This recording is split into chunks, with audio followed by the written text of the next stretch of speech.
नाग पंचमी का त्योहार हमारी परंपरा और संस्कृति से जुड़ा है। नागों के साथ जहाँ तमाम रहस्य जुड़े हैं, वहीं ये जीवन की रक्षा करने वाले भी माने जाते हैं। नाग पंचमी पर विधिवत पूजन करने से इन देवता की कृपा मिलती है। साथ ही व्रत कथा पढ़ने का भी विधान है। नाग पंचमी सनातन धर्म का एक विशेष त्योहार है, जिसे हर कोई बेहद श्रद्धा और आस्था के साथ मनाता है। यह पर्व नाग देवता को समर्पित होता है। इस साल नाग पंचमी 9 अगस्त को मनाई जा रही है। इस दिन शुभ मुहूर्त में नागों की पूजा करने से विशेष फल की प्राप्ति होती है। नाग पंचमी पर भगवान शिव के प्रिय नाग देवता की पूजा होती है। इसके लिए घर के दरवाजे के दोनों तरफ नाग की 8 आकृतियाँ बनाएं और हल्दी, रोली, चावल, घी, दूध, फूल आदि से नाग देवता की पूजा करें। नाग पंचमी का भोग एक दिन पहले तैयार किया जाता है। मंदिरों या शिवालयों में इस दिन तांबे के नाग की पूजा होती है। नाग पंचमी की पौराणिक कथा। प्राचीन काल में एक सेठ जी के 7 पुत्र थे। सातों के विवाह हो चुके थे। सबसे छोटे पुत्र की पत्नी श्रेष्ठ चरित्र की विदुषी और सुशील थी, परंतु उसके भाई नहीं थे। एक दिन बड़ी बहू ने घर लीपने को पीली मिट्टी लाने के लिए सभी बहुओं को साथ चलने को कहा, तो सभी धलिया और खुरपी लेकर मिट्टी खोदने लगी। तभी वहां एक सर्प निकला, जिसे बड़ी बहू खुरपी से मारने लगी। यह देखकर छोटी बहू ने उसे रोकते हुए कहा, मत मारो इसे, यह बेचारा निरपराध है। यह सुनकर बड़ी बहू ने उसे नहीं मारा। तब सर्प एक और जा बैठा। तब छोटी बहू ने उससे कहा, हम अभी लौट कर आती हूँ, तुम यहाँ से जाना मत। यह कहकर वह सबके साथ मिट्टी लेकर घर चली गई और वहाँ काम काज में फंसकर सर्प से जो वादा किया था उसे भूल गई। उसे दूसरे दिन वह बात याद आई, तो सबको साथ लेकर वहाँ पहुँची और सर्प को उस स्थान पर बैठा देखकर बोली, सर्प भैया नमस्कार। सर्प ने कहा, तू भैया कह चुकी है, इसलिए तुझे छोड़ देता हूँ, नहीं तो झूठी बात कहने के कारण तुझे अभी डस लेता।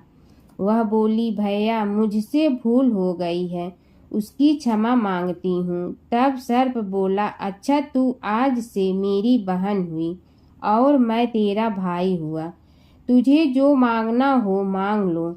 वह बोली, भैया मेरा कोई नहीं है, अच्छा हुआ जो तू मेरा भाई बन गया। कुछ दिन व्यतीत होने पर वह सर्प मनुष्य का रूप रखकर उसके घर आया और बोला कि मेरी बहन को भेज दो।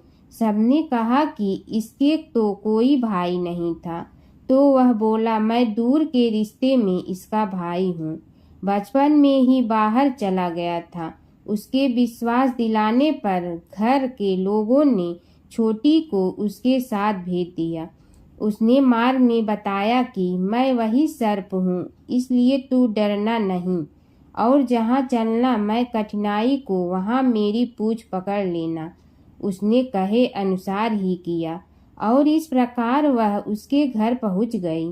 वहाँ के धन ऐश्वर्य को देखकर वह चकित हो गई। एक दिन सर्प की माता ने उससे कहा, मैं एक काम से बाहर जा रही हूँ, तू अपने भाई को ठंडा दूध पिला देना।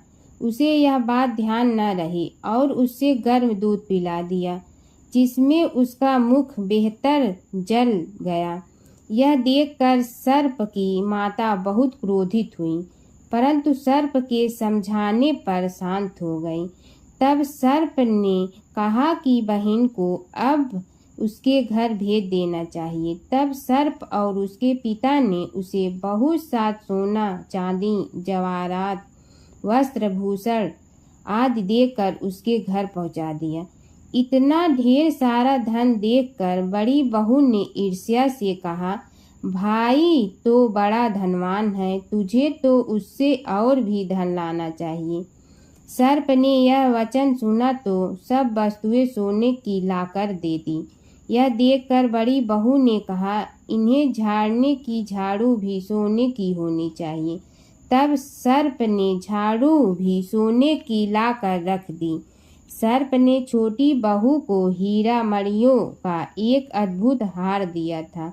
उसकी प्रशंसा उस देश की रानी ने भी सुनी और वह राजा से बोली कि सेठ की छोटी बहू का हार यहाँ आना चाहिए।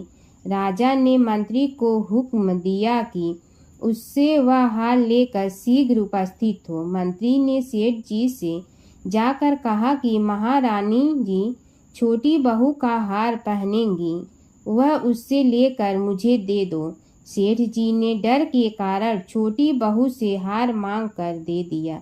छोटी बहू को यह बात बहुत बुरी लगी। उसने अपने सर्प भाई को याद किया और आने पर प्रार्थना की, भैया रानी ने हार छीन लिया है, तुम कुछ ऐसा करो कि जब वह हार उसके गले में रहे तब तक के लिए सर्प बन जाए और जब वह मुझे लौटा दे तब हीरो और मणियों का हो जाए।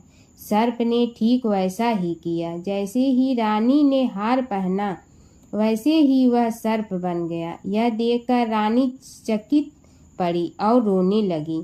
यह देखकर राजा ने सेठ के पास खबर भेजी कि छोटी बहू को तुरंत भेजो। सेठ जी डर गए कि राजा ने जाने क्या करेगा। वे स्वयं छोटी बहू को साथ लेकर उपस्थित हुए। राजा ने छोटी बहू से पूछा, तूने क्या जादू किया है, मैं तुझे दंड दूंगा। छोटी बहू बोली, राजन धृष्टता क्षमा कीजिए, यह हार ही ऐसा है कि मेरे गले में हीरो और मणियों का रहता है और दूसरे के गले में सर्प बन जाता है। यह सुनकर राजा ने वह सर्प बना हार उसे देखकर कहा, अभी पहन कर दिखाओ। छोटी बहू ने जैसे ही उसे पहना वैसे ही हीरा मणियों का हो गया। यह देखकर राजा को उसकी बात का विश्वास हो गया और उसने प्रसन्न होकर उसे बहुत सी मुद्राएं भी पुरस्कार में दी। छोटी वह अपने हार और इन सहित घर लौट आई। उसके धन को देखकर बड़ी बहू ने ईर्ष्या के कारण उसके पति को सिखाया कि छोटी बहू के पास कहीं से धन आया है। यह सुनकर उसके पति ने अपनी पत्नी को बुलाकर कहा, ठीक है, बता कि यह धन तुझे कौन देता है। तब वह सर्प को याद करने लगी। तब उसी समय सर्प ने प्रकट होकर कहा, यदि मेरी धर्म बहन के आचरण पर संदेह प्रकट करेगा तो मैं उसे खा लूँगा। यह सुनकर छोटी बहू का पति बहुत प्रसन्न हुआ और उसने सर्प देवता का बड़ा सत्कार किया। उसी दिन से नाग पंचमी का त्योहार मनाया जाता है और स्त्रियां सर्प को भाई मानकर उनकी पूजा करती हैं। दूसरी कथा। किसी राज्य में एक किसान परिवार रहता था। किसान के 2 पुत्र व 1 पुत्री थी।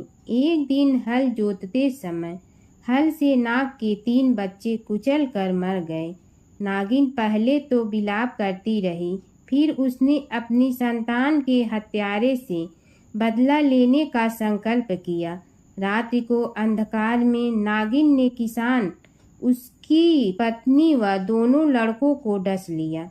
अगले दिन प्रातः किसान की पुत्री को डसने के उद्देश्य से नागिन फिर चली तो किसान कन्या ने उसके सामने दूध का भरा कटोरा रख दिया। हाथ जोड़ क्षमा मांगने लगी। नागिन ने प्रसन्न होकर उसके माता पिता व दोनों भाइयों को पुनः जीवित कर दिया। उस दिन श्रावण शुक्ल पंचमी थी। तब से आज तक नागों के कोप से बचने के लिए इस दिन नागों की पूजा की जाती है। नाग पंचमी की कहानी। नाग पंचमी की पौराणिक कथा के अनुसार पांडवों के अर्जुन के पौत्र और राजा परीक्षित के पुत्र जन्मेजय ने नागों से बदला लेने और उनके वंश के विनाश के लिए एक यज्ञ किया। वह नागों से अपने पिता राजा परीक्षित की मृत्यु तक्षक नामक सांप के काटने की वजह होने का बदला लेना चाहता था। उनके इस यज्ञ को ऋषि जरत कारु के पुत्र अस्तिक मुनि ने रोका था और नागों की रक्षा की थी। यह तिथि सावन की पंचमी मानी जाती है। सांपों को शीतलता देने के लिए उन्होंने उनके शरीर पर दूध की धार डाली थी। तब नागों ने आस्तिक मुनि से कहा कि पंचमी को जो भी उनकी पूजा करेगा उसे कभी भी नाग दंश का भय नहीं रहेगा। तभी से श्रावण मास की शुक्ल पक्ष की पंचमी तिथि को नाग पंचमी मनाई जाती है। हिंदू धर्म में नागों को देवता का दर्जा प्राप्त है। हर साल सावन शुक्ल पंचमी पर नागों की पूजा कर नाग पंचमी त्योहार मनाया जाता है। मान्यता है कि नाग पंचमी पर नाग की पूजा से काल सर्प दोष से राहत मिलती है, सुख समृद्धि आती है, भाइयों की रक्षा होती है। आइए जानते हैं नाग पंचमी पूजा मंत्र, नाग पंचमी कथा और महत्व। हिंदू धर्म मानने वाले हर साल हरियाली तीज यानी सावन शुक्ल तृतीया के 2 दिन बाद नाग पंचमी का त्योहार मनाती हैं। इसे भैया पंचमी के नाम से भी जाना जाता है। इस त्योहार पर स्त्रियां नाग देवता की पूजा करती हैं और सर्पों को दूध अर्पित करती हैं। इस दिन स्त्रियां अपने भाइयों और परिवार की सुरक्षा के लिए प्रार्थना भी करती हैं। मान्यता है कि इससे सुख समृद्धि भी आती है। माना जाता है कि सर्पों को अर्पित किया जाने वाला दूध और उनका पूजन नाग देवताओं के समक्ष पहुंच जाता है। इसलिए लोग नाग देवताओं के प्रतिनिधि के रूप में जीवित सर्पों की पूजा करते हैं।